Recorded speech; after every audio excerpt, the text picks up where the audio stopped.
Hey guys, how's it going? It is Matt, and I'm here to show you guys something I made recently that I thought you guys would appreciate. It's a super high-speed elevator. Um, as you can see, obviously, it's powered by TNT, a TNT explosion that knocks the player all the way up here, and these blocks are just on the side to represent what like an average floor would be. So it's 3 blocks high, let's say. So this could be the first floor, second floor, third floor, and so on. If we go down here, we can see the redstone hookup. I'll show you guys really quickly. Obviously, this redstone that's surrounding the TNT is to power the TNT, and obviously, if you watch the firework video and if you know basic redstone and TNT, the water is in the middle of the TNT so that when the TNT is powered, it falls into a greater pool of water, which diffuses the explosion and doesn't cause harm to the player or anything around it. So there's also a secondary wiring that we have going on here, branching off. These repeaters are set to 4 clicks, as you can see, and each click, so that one click is 1/10 of a second, 2/10, 3/10, 4/10. So all of these are 4/10 of a second, just to give you guys an idea. 4/10 of a second of delay, I should say. So there are 9 of them in total.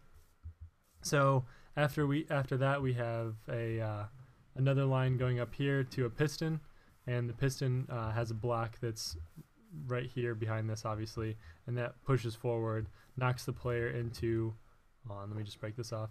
Knocks the player into a hollow hole right there, and that's where the explosion occurs. I just had to knock that door off quickly to show you guys the inside. So let's put the door back. And okay, just to explain a little bit more, this pressure plate powers not only the door but also the redstone at the bottom. So it all happens simultaneously, but like I said, the piston is on a big delay because it takes the TNT about 6 seconds to explode. So it's not perfect either. I've done a lot of trial and error, and you kind of have to position yourself in a certain way on the block before you get pushed off. But as you can see, it goes up 36 blocks, which is about equivalent to 9 floors, in less than 2 seconds. So if I can do this properly on the first try, that'll be nice, but if not, we'll have to reset it and try again.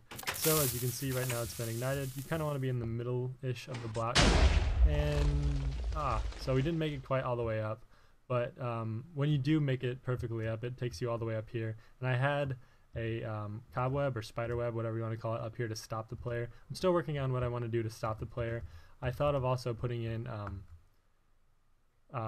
dispensers that dispensed water, and then put like a trapdoor 1 block below it so it kind of trapped the water, so that could drop you off at a certain floor. Maybe I would have a button down here, a selection, a few buttons that you could choose what floor you want it to go to.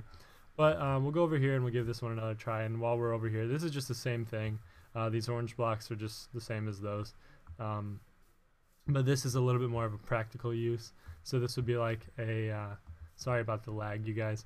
My computer doesn't really handle my capturing program and Minecraft at the same time. I might actually get some more RAM at some point, but that's kind of not really relevant to this video. Oops, didn't mean to do that. Okay, so what we have here, this is a little bit different. This came secondary to my first prototype, if you will, because there are more pistons that pull back a door that's more of a conventional elevator door.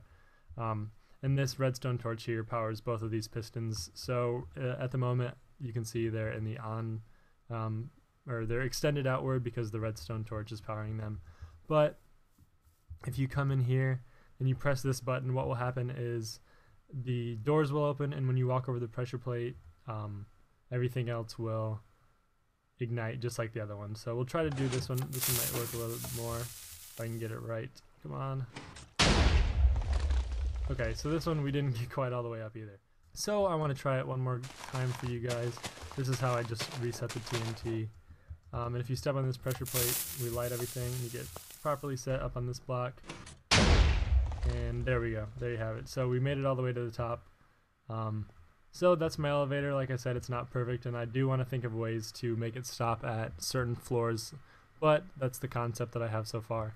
If you guys want to copy the concept, just rewind the video, of course, pause it. It's really simple. All you do is mostly create a pool for the TNT and then time the block that pushes the player forward, which I've showed you guys already. Time that block just right so you can be pushed at the right time. And you want it to push you just so it pushes you right before the explosion, but enough time to where you're out in the open in front of it, if that makes any sense, while it explodes so it propels you forward. Anyway, thank you guys so much for watching. I'm actually learning a lot of redstone right now, so expect more cool redstone contraptions from me in the future. I'm also going to be working on this a lot, so I want to fine tune it, and then once I get like a better working version, I'll release the map for you guys. So if you want this right now, like I said, just rewind the video and build it. It's really simple.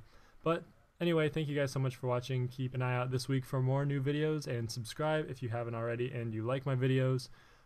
You can obviously be updated as I release them. Anyway, have a great day.